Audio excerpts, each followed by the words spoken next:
కొడదాం బిడ్డరా. ఈ దినాన యెహోవాను నమ్ముకోవడం ద్వారా ఏమి జరుగుతుందో చాలా క్లియర్ గా నేను మీకు చాలా తక్కువ సమయంలో చెప్పేటువంటి ప్రయత్నాన్ని నేను చేస్తాను. ప్రియమైన కొడదాం బిడ్డరా, దావీదు అంటాడు, నేను యెహోవాను నమ్ముకున్నాను, ఆయన నన్ను సిగ్గుపడనీయడానికి సెలవిస్తూ ఉన్నాడు. ప్రియమైన కొడదాం బిడ్డరా, ఈ లోకంలో ఏ మానవుడైనా కూడా తనకున్నటువంటి ధనాన్ని నమ్ముకుంటాడు, తనకున్నటువంటి బలగాన్ని నమ్ముకుంటాడు, తనకున్నటువంటి శక్తిని నమ్ముకుంటాడు, తనకున్నటువంటి సామర్థ్యం నమ్ముకుంటాడు, తనకున్నటువంటి కుటుంబాన్ని నమ్ముకుంటాడు, తనకున్నటువంటి పరిస్థితులను నమ్ముకుంటాడు, తనకున్నటువంటి బంగారం నమ్ముకుంటాడు, తనకున్నటువంటి మనుషుల మీద తను నమ్ముకోవడానికి ఇష్టపడుతూ ఉంటాడు. కానీ దావీదు మాత్రము చాలా విచిత్రముగా ఒక మాట మాట్లాడుతూ ఉన్నాడు. అయ్యా, నేను మాత్రం నిన్ను నమ్ముకుంటూ ఉన్నాను, నేను ఈ మనుషులను నమ్ముకోవడం లేదు, నేను నమ్ముకున్నటువంటి రాజ్యాన్ని నమ్ముకోవట్లేదు, నేను నమ్ముకున్నటువంటి బట్టలను నమ్ముకోవట్లేదు, నేను నమ్ముకున్నటువంటి సైన్యాన్ని నమ్ముకోవట్లేదు, నేను నమ్ముకున్నటువంటి అధికారాన్ని నమ్ముకోవట్లేదు, నేను నమ్ముకున్నటువంటి ధనాన్ని నమ్ముకోవట్లేదు, నేను నమ్ముకున్నటువంటి శక్తిని నమ్ముకోవట్లేదు. అయితే నేను దేనికి నమ్ముకుంటున్నానంటే నేను నిన్ను నమ్ముకుంటూ ఉన్నాను. ఎందుకు నేను నిన్ను నమ్ముకుంటున్నానంటే 121వ కీర్తనలో ఆయన అంటాడు, కొండల తట్టు నాకు అందచ్చు ఉన్నాను, నాకు సహాయం ఎక్కడి నుండి వచ్చును, అయితే యెహోవా వలన నాకు సహాయం కలుగును, ఎందుకనగా ఆయన భూమిని ఆకాశంలో సృష్టించినటువంటి దేవుడు. హల్లెలూయా. ప్రియమైన కొడదాం బిడ్డరా, ఈ రోజు వర్తమానం వింటున్నటువంటి నీ జీవితంలో నీవు కూడా మనుషులను నమ్ముకుంటూ ఉండవచ్చు, నీవు కూడా నీ ఉద్యోగాన్ని నమ్ముకుంటూ ఉండవచ్చు. చాలా మంది మనుషులు వారి యొక్క మనుషులను నమ్ముకుంటారు, అనగా వారికి ఉన్నటువంటి కులాన్ని నమ్ముకుంటారు, వారికి ఉన్నటువంటి మతాన్ని నమ్ముకుంటారు, వారికి ఉన్నటువంటి మనుషుల ప్రభావమును నమ్ముకుంటారు. అయితే దావీదు అంటాడు, యెహోవా, నేను మాత్రము నిన్ను నమ్ముకొని ఉన్నాను. హల్లెలూయా. ప్రియమైన కొడదాం బిడ్డరా, ఏమి జరిగింది, ఏమైంది యెహోవాను నమ్ముకున్నట్టు ద్వారా ఇద్దరి జీవితాలను నేను మీకు చాలా క్లుప్తంగా తెలియజేస్తాను. మొదటి రాజుల గ్రంథము 18వ అధ్యాయము, అక్కడ కొన్ని విషయాలను మనం చూద్దాం. మొదటి రాజుల గ్రంథము 18వ అధ్యాయము 24వ వచనాన్ని మనం చూద్దాం.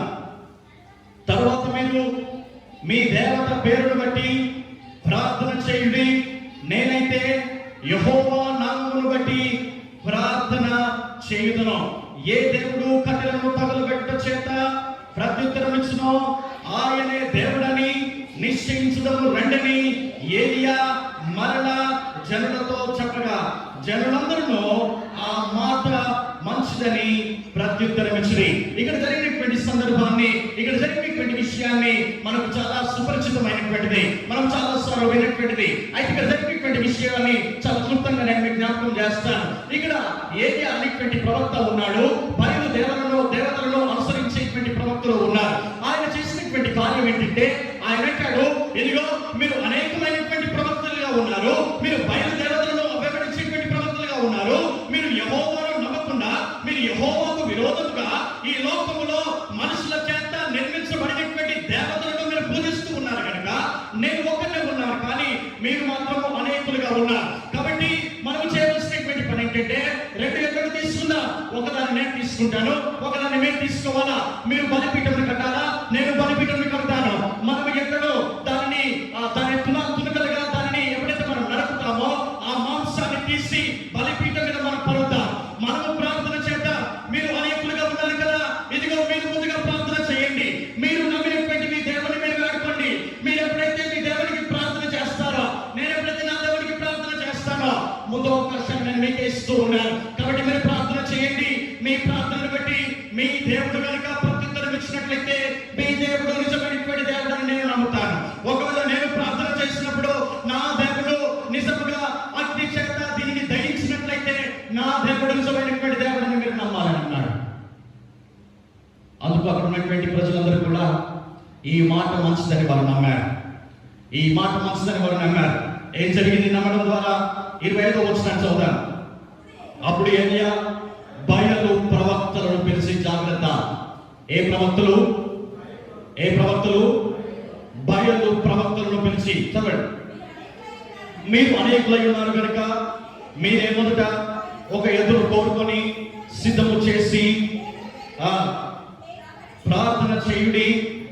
అయితే మీరు అగ్ని ఏమియో క్రింద వేయవద్దని చెప్పగా వారు తమకు ఇయ్యబడిన ఎద్దును తీసుకొని సిద్ధము చేసి ఉదయం మొదలుకొని మధ్యాహ్నం వరకు బయలా మా ప్రార్థన వినుమని బయలు పేరును బట్టి ప్రార్థన చేసిది గాని యొక్క మాట అయినను ప్రత్యుత్తరం ఇచ్చేవాడు ఎవరునూ లేకపోగా వారు తాము చేసిన బలిపీఠమునొద్దగా గంతులు వేయ మొదలు పెట్టిరి. ప్రియమైనటువంటి దేవుని బిడ్డలారా, ఏలియా పెట్టినటువంటి కండిషన్ ఏంటంటే, ఇదిగో మీరు ఒక ఎద్దును కోరుకున్నారు, నేను ఒక ఎద్దును కోరుకుంటూ ఉన్నాను. మీ ఎద్దును మీరు తునకలుగా చేసి ఈ బలిపీఠం మీద దానిని మీరు పరచాలా. కానీ ఇది ఎలా మండాలి అనంటే, ఈ బలిపీఠం ఎలా అగ్ని చేత కాల్చబడాలి అనంటే, మీ ప్రార్థన ద్వారా మాత్రమే ఈ బలిపీఠము అగ్ని చేత కాల్చబడాలి. కాబట్టి మీరు బలిపీఠం క్రింద ఎలాంటి నూనె కానీ ఎలాంటి ఫ్యూయల్ కానీ మీరు దాని కింద పెట్టకూడదు. ప్రియమైనటువంటి దేవుని బిడ్డలారా, మొదటి అవకాశాన్ని ఏలియా బయలు ప్రవర్తనకి ఇచ్చాడు. ఏం జరిగింది? ఉదయం మొదలుకొని మధ్యాహ్నం వరకు ప్రార్థన చేస్తూ ఉన్నారు. వాళ్ళు చేసినటువంటి ప్రార్థనలో మొదటి మాట వారు ఉచ్చరించినటువంటిది ఏంటంటే, ఓ బయలా. చూడండి, ఏమైనా ప్రార్థన చేశారు వాళ్ళు, ఏమైనా ప్రార్థన చేశారు వాళ్ళు. 26వ వచనము 2వ భాగంలో, ఉదయము మొదలుకొని మధ్యాహ్నం వరకు బయలా అని ప్రార్థన చేస్తూ ఉన్నారు. హల్లెలూయా, హల్లెలూయా. రెండవ సందర్భాన్ని నేను జ్ఞాపకం చేస్తాను. ఈ విషయం జరిగింది. వారి ప్రార్థనకు ఎవడు ఉత్తరం ఇచ్చేటువంటి వాడు లేడు, వారి ప్రార్థనకు ఎవడు సమాధానం ఇచ్చేటువంటి వాడు లేడు. అందుకని ఏలియా తిరిగి మనలో వారిని చూస్తూ ఉంటాడు. 27వ వచనాన్ని మనం చదువుదాం. మధ్యాహ్నం కాగా ఏలియా వాడు దేవుడై ఉన్నాడు, పెద్దగా కేకులు వేయండి.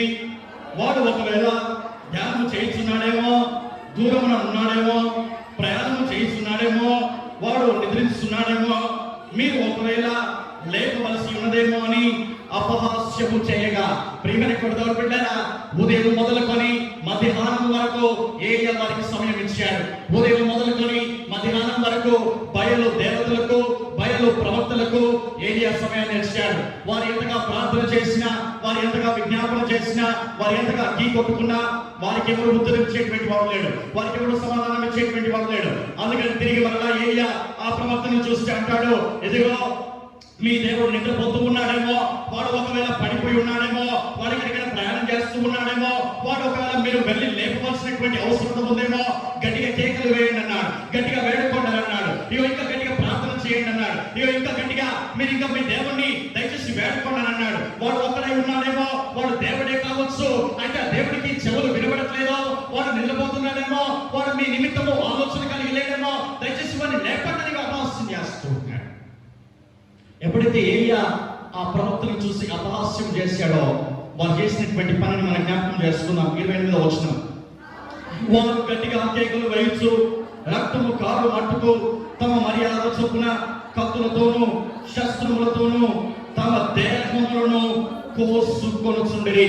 ఈ ప్రకారము మధ్యాహ్నమైన తర్వాత అస్తమయ నైవేద్యం అర్పించు సమయం వరకు వారు ప్రకటనను చేయించవచ్చును గాని మాట అయినను ప్రత్యుత్తరం ఇచ్చి వాడెవడను లేకపోయెను. హల్లెలూయా, హల్లెలూయా, హల్లెలూయా. ఎప్పుడైతే ఏలియా అన్య జనుల ప్రవక్తలను చూసి ఆయన అపహాస్యము చేశాడో, ప్రవక్తలు చేస్తున్నటువంటి పని ఏంటంటే తమను తాముగా కోసుకుంటూ ఉన్నారు, తమను తాముగా రక్తాన్ని కాచుకుంటూ ఉన్నారు. ఎందుకు రక్తాన్ని కాచుకుంటూ ఉన్నారు? ఎందుకు వారిని వారు హింసించుకుంటూ ఉన్నారు? ఎందుకు వారిని వారిగా కఠినపరుచుకుంటూ ఉన్నారు అనంటే, ప్రియమైనటువంటి దేవుని బిడ్డలారా, ఈ విధంగా అయినా మేము అనుసరించేటువంటి మా దేవుడు, మేము వెంబడించేటువంటి మా దేవుడు వాడికనైనా వచ్చి ఇదిగో ఈ ఏలియా ఎదుట, ఈ యెహోవా సేవకుని ఎదుట, ఈ బలిపీఠము ఆ దేవుడు, మేము నమ్మినటువంటి దేవుడు వచ్చి దాన్ని కాల్చివేస్తాడని అనుకున్నారు. అది ఎంతకు జరగట్లేదు, అది ఎంతకు జరగట్లేదు. ఉదయం మొదలుకొని మధ్యాహ్నం వరకు దాన్ని చేశారు, ఎలాంటి ప్రయోజనం లేకుండా పోయింది. ఏలియా చేసినటువంటి కార్యాన్ని నేను జ్ఞాపకం చేస్తా. 36వ వచనం చదువుదాం. 36వ వచనం చదువుదాం. అస్తమయ నైవేద్యము అర్పించు సమయమున ప్రవక్తయగు ఏలియా దగ్గరకు వచ్చి ఈలాగు ప్రార్థన చేసెను, యెహోవా అబ్రహాము, ఇస్సాకు, ఇశ్రాయేలీయుల దేవా, ఇశ్రాయేలీయుల మధ్య నీవు దేవుడవై ఉన్నావనియు నేను నీ సేవకుడనై ఉన్నాననియు ఈ కార్యములన్నీ నీ సెలవు చేత చేసి తిననియు ఈ దినమున కనుపరచుము. యెహోవా నా ప్రార్థన ఆలకించుము. యెహోవావైన నీవే దేవుడవై ఉన్నావనియు నీవు వారి హృదయములను నీ తట్టు తిరిగ చేయుదువనియు ఈ జనులకు తెలియనట్లుగా నా ప్రార్థన అంగీకరించుము. అతడు ఈలాగూ ప్రార్థన చేయుచుండగా యెహోవా అగ్ని దహన బలి పశువును కట్టెలను రాళ్లను బుగ్గిని దహించి కందకమందున్న నీళ్లను ఆరిపో చేసెను. అతడు జనులందరూ దానిని చూచి సాగిలపడి యెహోవాయే దేవుడు, యెహోవాయే దేవుడని కేకలు వేయుచుండిరి. గట్టిగా చప్పట్లు కొట్టి దేవుని నామాన్ని మనం కనపడతామా? గట్టిగా చప్పట్లు కొడతామా? ప్రియమైన కొడవలు బిడ్డలారా, బయలు ప్రవక్తలు ప్రార్థన చేసినప్పుడు వారు ఆ బలిపీఠం మీద, ఆ కందకములలో కానీ బలిపీఠం మీద కానీ మాంసం మీద కానీ వారి కనీసం నీళ్లు కూడా పోయలేదు. కానీ ఏలియా మాత్రము దేవుణ్ణి నమ్ముట ద్వారా ఆయన చేసినటువంటి పని ఏంటో తెలుసా? ఆ బలిపీఠం మీద నీళ్లు పోయండి అన్నాడు, పశువు మీద ఆ మాంసం మీద నీళ్లు పోయండి అన్నాడు. మేము ఇంటి దగ్గర చెట్టు కొట్టేసాము. ఆ చెట్టు మొట్టు దరిదాపు 3 నెలలుగా అట్లనే ఉంది. మేము తునక వేసాము, మేము గ్యాస్ నూనె పోసాము, ఇంకేదో చేశాను. అది ఎంతకు మండట్లేదు. మొన్నటి దినము ప్రభా సందేశ్, నేను డాడీ మేము నలుగురం కలిసి ఆ మొట్టు ఎట్లా చేశాను దీన్ని ఈరోజు తీసేయాలని చెప్పేసి కంకణం కట్టుకొని అక్కడ ఒక గుంత తవ్వేసి దానిని చిన్న చిన్నగా కొట్టడం స్టార్ట్ చేశాము. మధ్యాహ్నం మొదలు పెట్టిన మొట్టు సాయంత్రము 9:30 అయిపోయేసరికి, హల్లెలూయా, ఆఫ్టర్ ఆల్ ఒక చెట్టు మొట్టు పచ్చిగా ఉన్నందువలన అది మండకపోతే పచ్చిగా ఉన్న మాంసము పైపెచ్చు 2-3 పర్యాయాలు నీళ్లు పోసినటువంటి మాంసము బలిపీఠము ఎలా మండింది? యెహోవా నమ్ముకొనుట ద్వారా. హల్లెలూయా. చివరి విషయం నేను జ్ఞాపకం చేసి ముగిస్తాను. సమూయేలు గ్రంథము మొదటి సమూయేలు గ్రంథము 17వ అధ్యాయము. ఇక్కడ జరిగినటువంటి విషయాన్ని నేను చాలా త్వరగా ముందుకు తీసుకుని వచ్చి ముగించేటువంటి ప్రయత్నం చేస్తాను. ప్రియమైన మొదటి సమూయేలు గ్రంథము 17వ అధ్యాయం 36వ వచనం మనం చదువుకుందాం.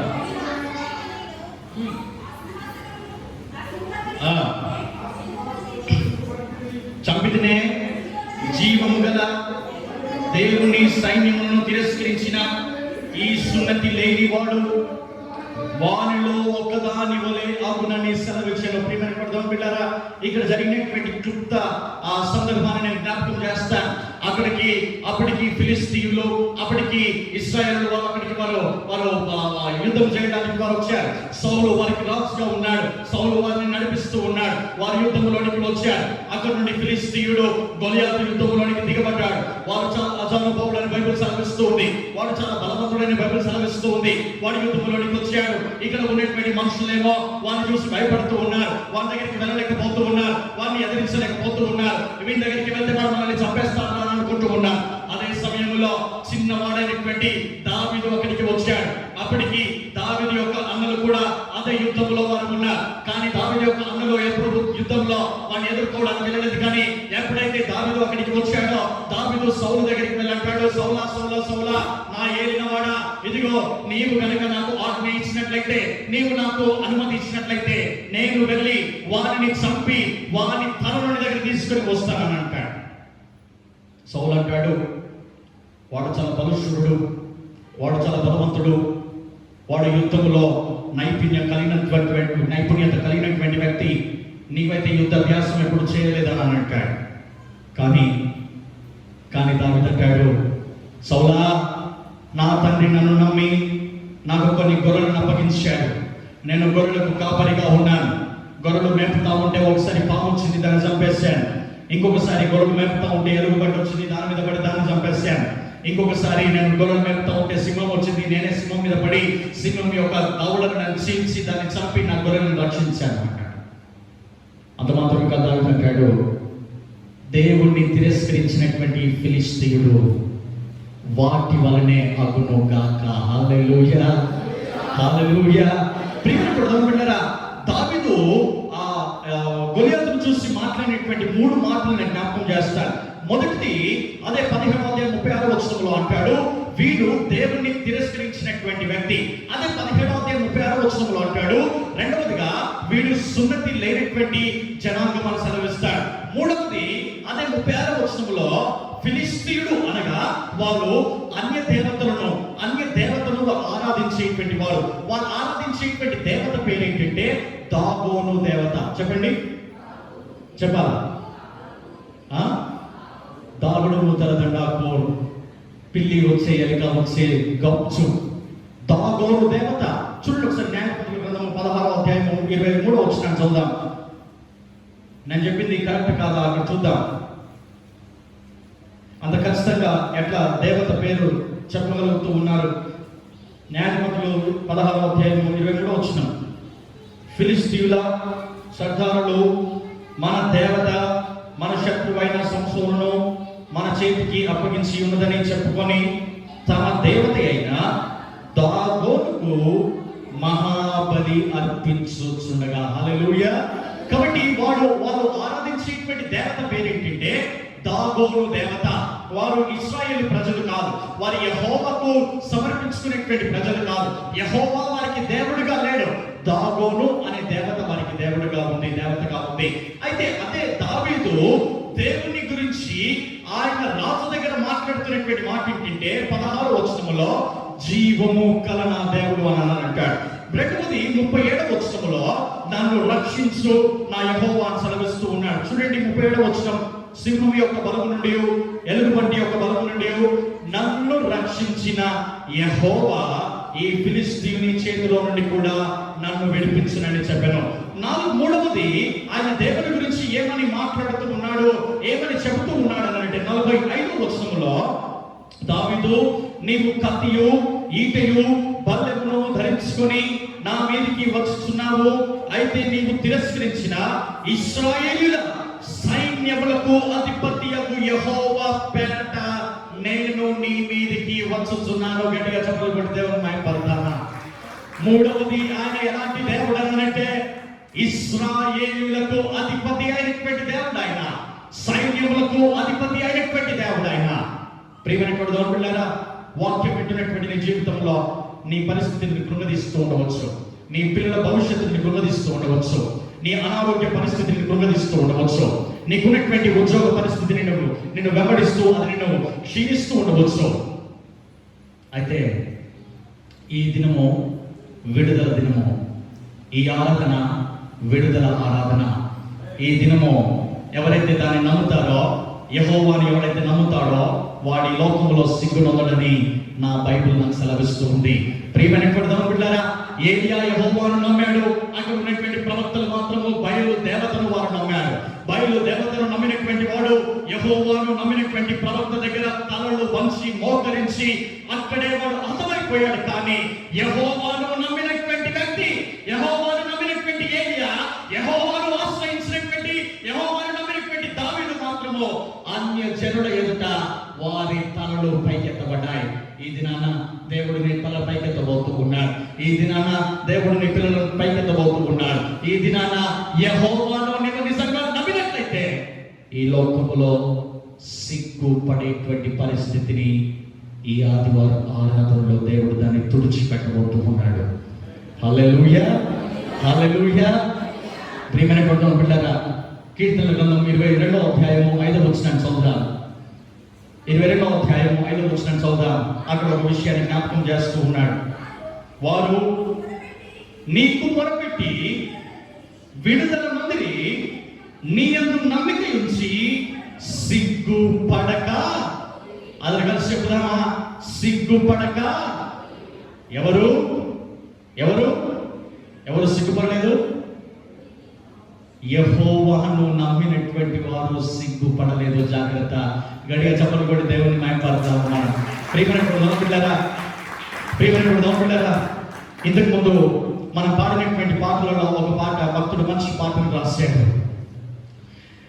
నేను ఓడిపోనయ్యా నా పక్షానుండగా, నేను కృంగిపోనయ్యా నీవు నాతో ఉండగా, నేను ఓడిపోనయ్యా నా పక్షానుండగా, నేను కృంగిపోనయ్యా నీవు నాతో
నీవు ఈ లోకంలో ఓడిపోవు జాగ్రత్త. దేవుడు నీకు తోడుగా ఉన్నాడా? నీవెక్కడైతే పడిపోయావో దేవుడు అక్కడే తిరిగి మనల్ని నిలబెట్టబోతూ ఉన్నాడు. నీవెక్కడైతే ఏడ్చావో, నీ పరిస్థితులు చూసి ఎక్కడైతే నువ్వు కృంగి, నీవెక్కడైతే ఏడుస్తూ ప్రభువా నా పరిస్థితిలో నేను కృంగిపోతూ ఉన్నాను అన్నావో, ఈ ఆరాధనలో దేవుడు అంటున్నాడు, నీవెక్కడైతే ఏడ్చావో బిడ్డ, అదే పరిస్థితిలో నేను నవ్వుతూ చేయబోతూ ఉన్నాను.